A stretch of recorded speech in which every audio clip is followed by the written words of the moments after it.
Olá, amigos. Aqui é o Luiz Gustavo Crispino. Nós vamos conversar um pouco sobre eleições. O que nós vimos no Brasil acontecer foi algo que já se esperava, infelizmente. Falou-se muito da esquerda, da esquerda, da esquerda. O que a gente viu foi o decréscimo de poder do PT. Mas a esquerda, de uma certa forma, manteve com algumas questões pontuais em muitos lugares, São Paulo principalmente, o que nos assusta, né? Porque deixou-se São Paulo com dois candidatos, o candidato do Fique em Casa ou o candidato do Fique Sem Casa. No Rio de Janeiro, a mesma situação, a volta de Eduardo Paes.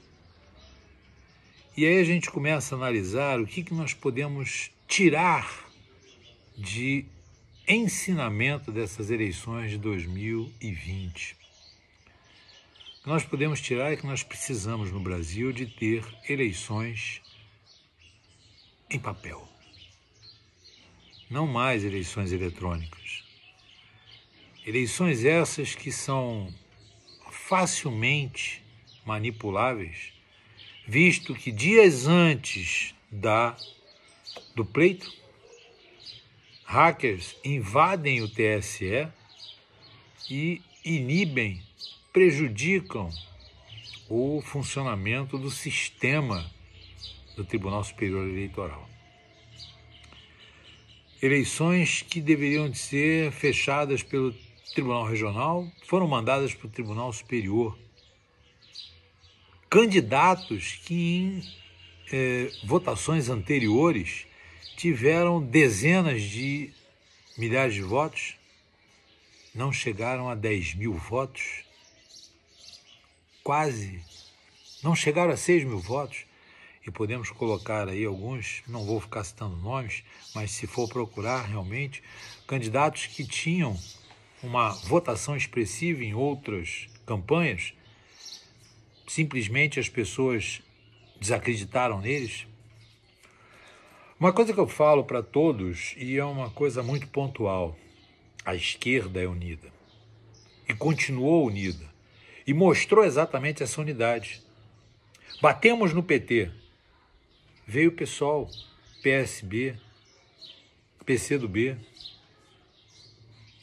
Então, na verdade, a direita, como sempre, ficou fracionada e dividida porque não sabe trabalhar em conjunto. A direita precisa aprender a trabalhar de mãos dadas. Não sabe. Enquanto a esquerda, muitas das vezes, coloca candidatos inexpressivos, exatamente para pulverizar alguns votos de indecisos, mas concentrando nos principais cabeças de chave, vamos dizer assim, da esquerda para a votação. E aí a gente verificou aí Manuela Dávila com a sua postura mocinha recatada, chegando ao segundo turno em Porto Alegre. Como foi falado, inclusive, né, outros prefeitos que foram eleitos em cidades que a ação desses prefeitos prejudicaram a população, o comércio, e tiveram eleição em primeiro turno. Essas eleições, elas me deixam apenas com duas visões, com duas observações, com duas situações bem claras. Realmente, a fala de Charles de Gaulle na década de 60, de Pelé na década de 80, né, o Brasil não é um país sério, ou o brasileiro não sabe votar, é uma realidade, ou então há um forte indício de que houve fraude, de que houve manipulação, de que houve maracutaia por trás dessas eleições. E o pior é que, se ela fosse algo de extrema lisura,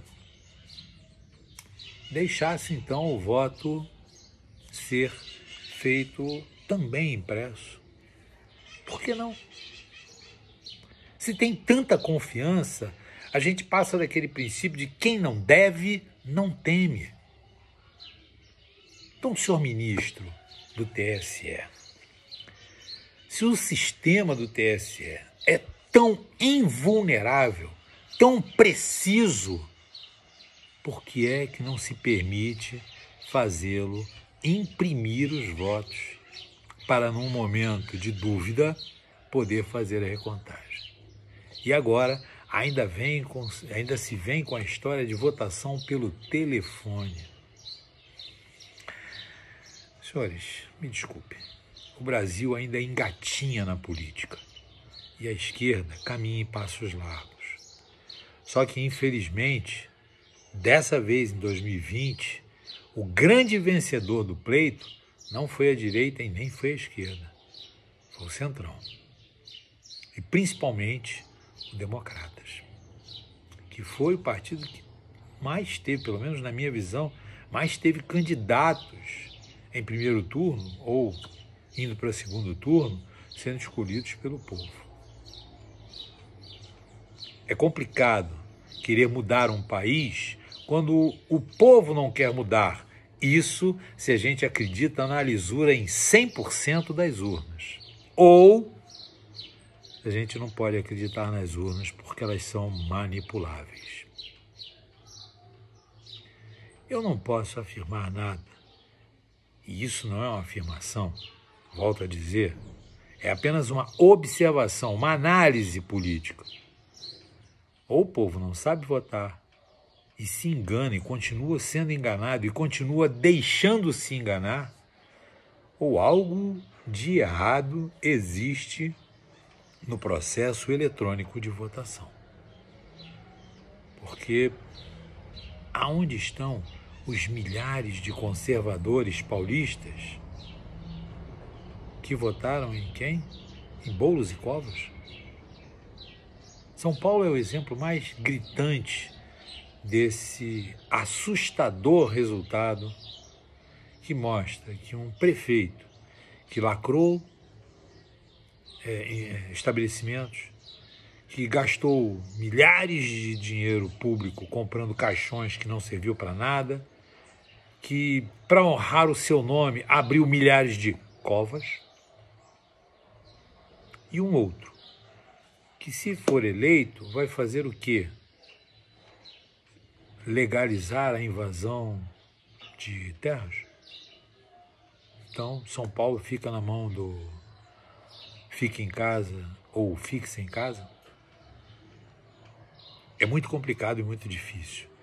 A política no Brasil cada vez mais mostra que está longe de nós termos uma visão de que somos um país democrático, somos um país livre, somos um país amadurecido, mas engatinhamos na política. Nas redes sociais eu vi uma coisa que me espantou e me chamou a atenção realmente. Para que precisamos votar? Deixa o ministro resolver, deixa o ministro decidir quem se elege. Eu acho que o voto ele é uma questão democrática, não impositória. E num país onde o voto é obrigatório, fica muito complicado. Eu acompanhei de perto, muito de perto, a votação na sessão eleitoral em que eu normalmente voto, porque é muito perto da minha casa. E eu passei dezenas de vezes por lá. Em todas as vezes que eu passei, estava vazio. Inclusive, na hora que eu fui votar, estava vazio. E aí eu pergunto, como é que teve um coeficiente de participação tão grande, tão gigantesco? Levando em consideração nas eleições passadas, que não teve Covid, nós tivemos uma abstenção, votos brancos e nulos, numa proporção gigantesca.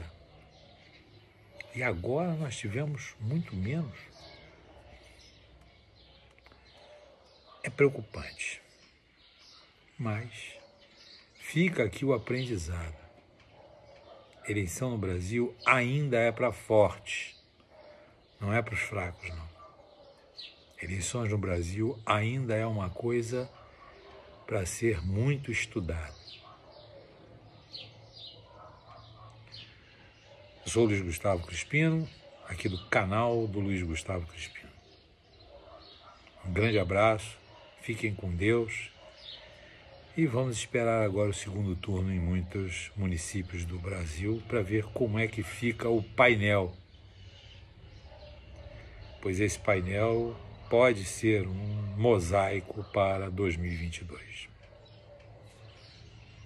Grande abraço.